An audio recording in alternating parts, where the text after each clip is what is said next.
Nächsten angeschriebene Redner als den David Wagner für die Lenk.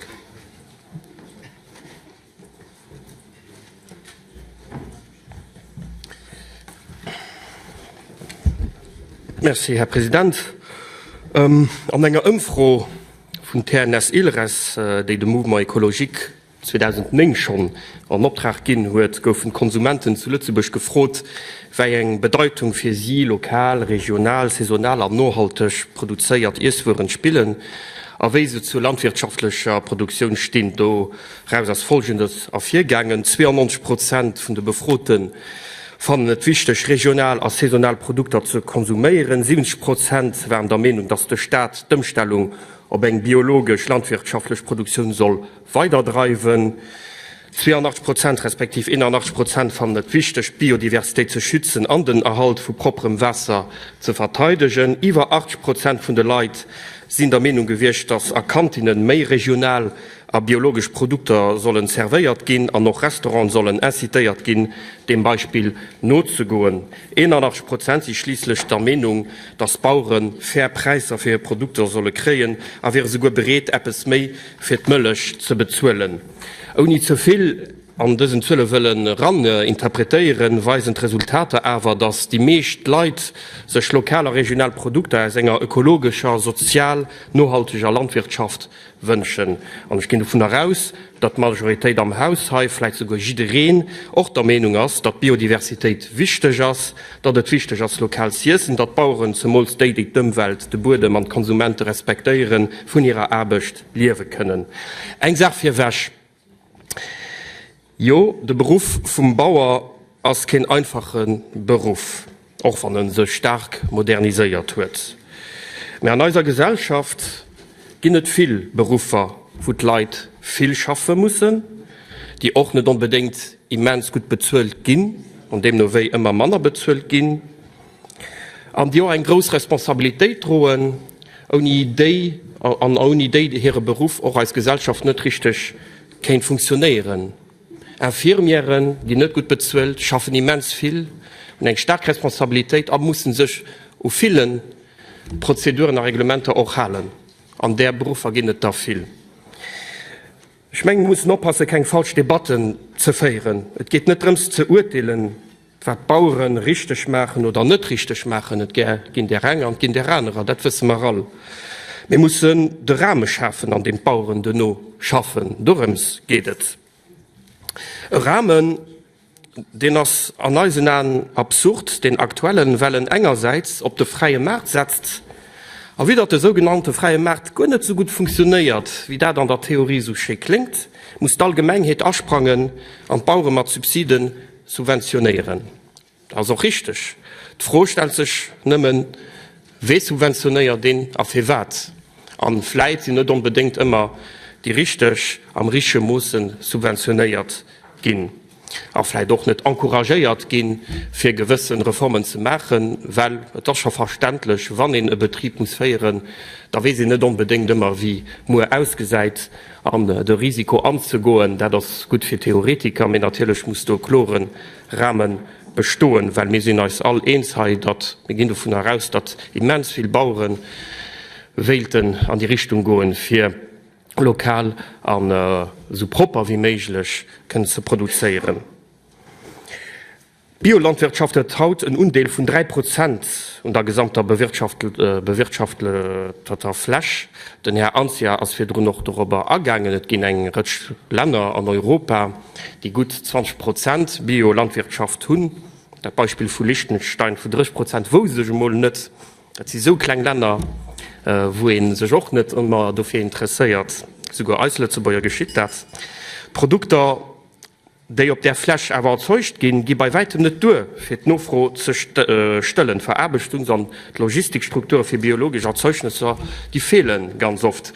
Wir haben eine Landwirtschaft, die aus einer konventionellen Ausprägung durch den Einsatz von Pflanzenschutzmitteln, chemischen Dünger, durch den Umbau von Monokulturen, fehlend Fruchtfolge, durch die Nutzung von dicken Maschinen maßgeblich zum Rückgang von der Biodiversität beiträgt, an die Qualität vom Wasser und vom Boden schädigt. In Wirklichkeit, und da das immer mehr gewusst sind als Bierdem, ganz Europa d'ailleurs Ausstiwen, dat huet net nëmmen mam Ersatz vu Chemie zu dienen, mir och mat der Tendenz zuviel Dave zu plouen, wat de ganzen natierlichen an regenerativen Prozess vun de Bierdem zersteiert. Mi noch eng Landwirtschaft die schrumpft 12 vun de Betriebers mat knapp iwwer 2000 haut zu Dave wie nie fir 12 vun de Beschäftigten an der Landwirtschaft zählt dat selwech Wertschöpfung gehtreck.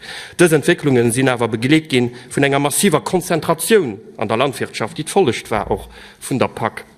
So sind die Bewirtschaftsfläche vum Durchschnittsbetrieb haut zu groß wie nie an Produktion mëllech gëtt an ëmmer méi grosse Quantitéiten op ëmmer méi vun de bestehenden Hief produzéiert. A wannnech lesen, dat mir als darüber freen, dat mar eng nicht hätten fir als Landwirtschaft, die als Fleger Mëllechproduktion besteht, da stellench ma serie frohen, ob man wirklich eng responsable Landwirtschaftspolitik willen betreiben. Konzentration op Fleisch an op Mëllech as keng nicht, das echtter Lach, an dem als Landwirtschaft kennt fallen. An da das da hier am Widerspruch auch mat der SWOT-Analyse, wo lese kann, les goûts des consommateurs tendent vers des produits plus diversifiés, exotiques et simples à préparer. En même temps, l'image des produits laitiers et de viande est détériorée. Mëllech a Fleisch ass moll keng Vision fir d'Geigewert an so Manner fir d'Zukunft. Dës Produktion net nëmme vum Mëllech, mör vum Fleisch setzt den Import vu proteinhaltege Futtermittel voraus, wat nieft klimapolitische Probleme auch serie mënscherechtlich Bedenken opwerft. Dat wisse man auch an Südamerika get Bëch aufgeholzt, CO2 get freigesat, Biodiversität get zersteiert, Landgrabbing, Leiit gin vun hire Lännereien verdriven, krank opgrund vun Pestiziden an Herbiziden. Mit die nicht der Niger an der Kemup wéi schlufe goen, déi bedeit dat 50% vun der Surface agricole util fir Futterquell als Futterquell benutzt gëtt. Ech stellen froh, kennt den de Bodem och net fir aner Sachen gebrauchen. Mün eng Landwirtschaft, die durch Liberalisierung enger immenser Konkurrenz bei de Preiser ënnerleit, a déi Konzentration vun der Landwirtschaft provozeiert. Do gewech de Präsident vum Agrarausschuss aus dem EU-Parlament, de Franzos dem Eric Andrieux aus der sozialistischer Fraktion, den huet am Januar gesot, ich gif den zitieren, à force de libéraliser au niveau international et de déréguler au niveau européen, en met en danger le devenir des millions d'agriculteurs et la sécurité alimentaire des consommateurs européens. Il est temps de sortir d'une approche libérale et linéaire de la Commission européenne. La seule exportation ne peut régler tous les problèmes. Betrieber musse Wussen an ihr Produktionskapazitäten opsetzen, meschens op Kachte vun Umwelt an déiere Schutz fir können iwwerhap zivaluieren, se mussssen se spezialisieren fir Kachte so déi wie méiglech ze halen, ënner da noch beim Personal. Die heraus entstond Iwerproduktion, wie zum Beispiel bei der europäischer Mëllech, feiert natürlich zu weiter fallende Preise.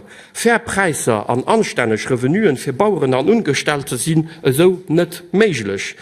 An dieser Produktion geht dann zu Dumpingpreise an méi arme Gegenden vun der Welt op den Markt geheit, wo mat Landwirtschaft an dee Länder a Lebensgrundlagen vun der lokaler Bevölkerung zersteiert gëtt. Lützelburg zum Beispiel mecht dat mat der Mëllech, vun der mir 6% exportieren an Mauretanien oder an de Ghana, derwen joch net no wonderen, wann an dese Gegenden och gräser Desequilibren, wann dat zu gräseren Desequilibren feiert. Pack fir dat das Problem fir europäesch Bauern deelweis of. Mese feiert awer och e System weiter, de keng Zukunft kann hunn. Lützelburg kann mat seg PDR net all das Problem lesen natürlich. Allerdings bit das Instrument der Regierung erwart Möglichkeiten mat enger zielgerichter Politik an den nedische finanziellen Mitteln verschiedene Weichenstellungen zu machen. Wir mengen aber generell, dat an diesem Projekt Loi keine richtige Vision, keine Strategie besteht. Es gibt keinem op Face getrippelt, es gibt einen Trend von der Industrialisierung, auch von der Konzentration no gelaufen, den auch nicht afro gestaltet. Dann hilft einerlei Projekt der Spurpolitik an dem Kompetitivitätsmantra. So was keine nachhaltig, ökologisch und soziale Neuausrichtung von der Landwirtschaft möglich. Die Betrieber kriegen mehr, sie befehldigt de klengen gegeniwwer de Plafon, den her gefordert gëtt, also sech ze begréessen, mehr Statisuren zu verdelen, a konkret politisch Ziele an der Landwirtschaft zu verfolgen, gise agespurt. Et das viel Druck ausgeübt gin och fir de Plafon so héich wie méiglech ze halen. Et gouf zum Beispiel ke Plafonréier och fir den Akaf vu Maschinen wat geschouch. Maschinen zum Beispiel riesig Mähdrescher, die goufen regelrecht Export subventioniert, wann den dazu will suchen, dat sie an Ausland gang sind, weil sie heute besoen net entsprach hun und da sind sie an Ausland dreschen gangen, do wo natürlich auch Bauern net die entsprechend Subsiden kruten.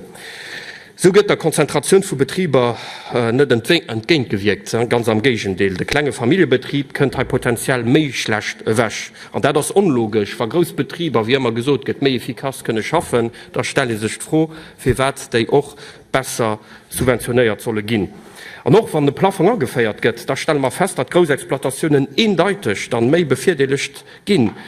Wann en eng Exploitationun vun enger UTA, enger Unité de Travail agricole hëlt, doch nach eng Berechnungsmethode, dass die Kinder frohstellen, die Leute frohstellen, huet den de Plafond dann vun enger €500.000 eng Exploitation erwer vu 5 UTAen huet de Plafond vun 1,7 Millionen €. Do ken die soen 5 mal eng €500.000, dat da ginn 2,5 Millionen, dat ass méi wie 1,7 Millionen.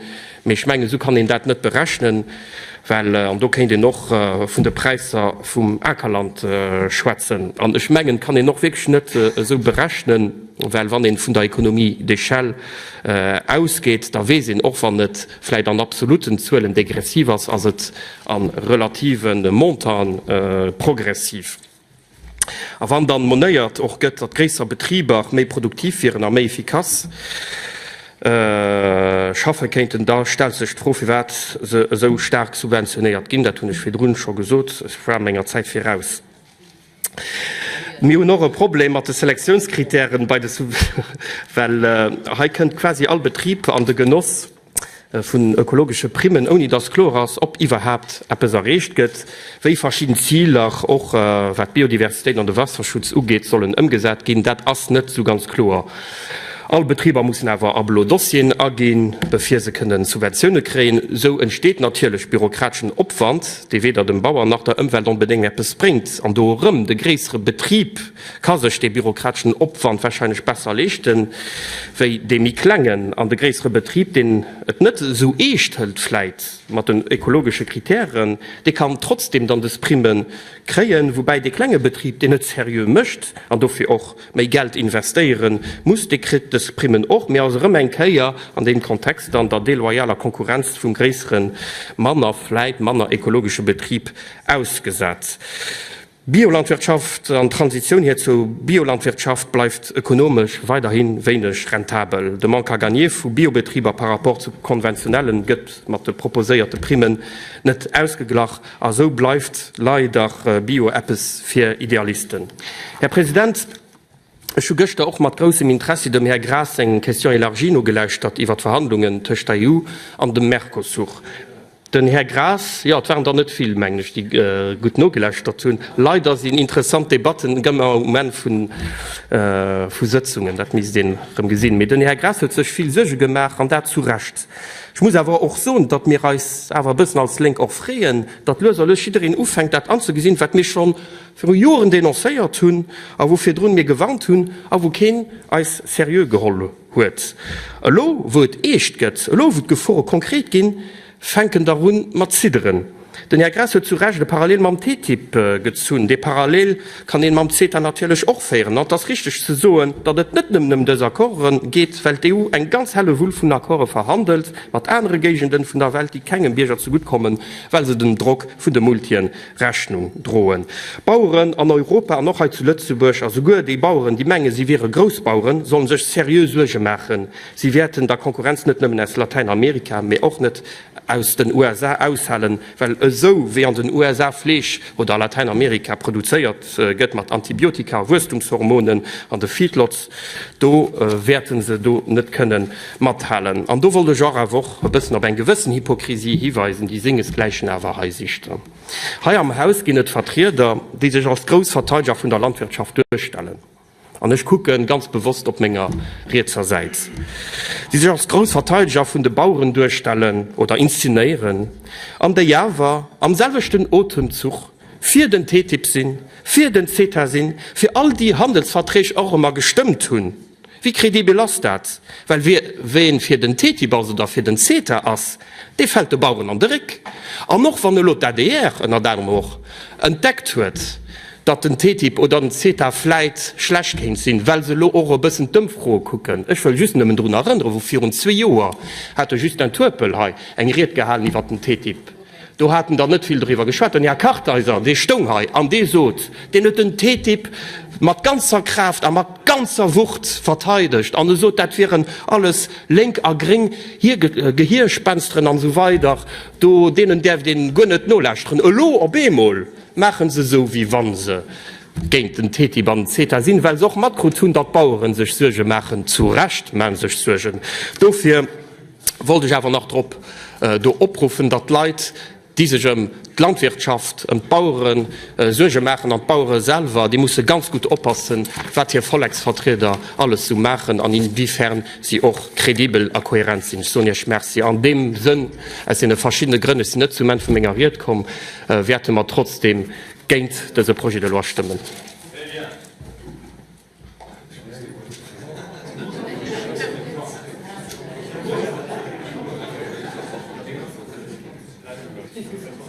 Am compte rendu wird stehen une voix isolée.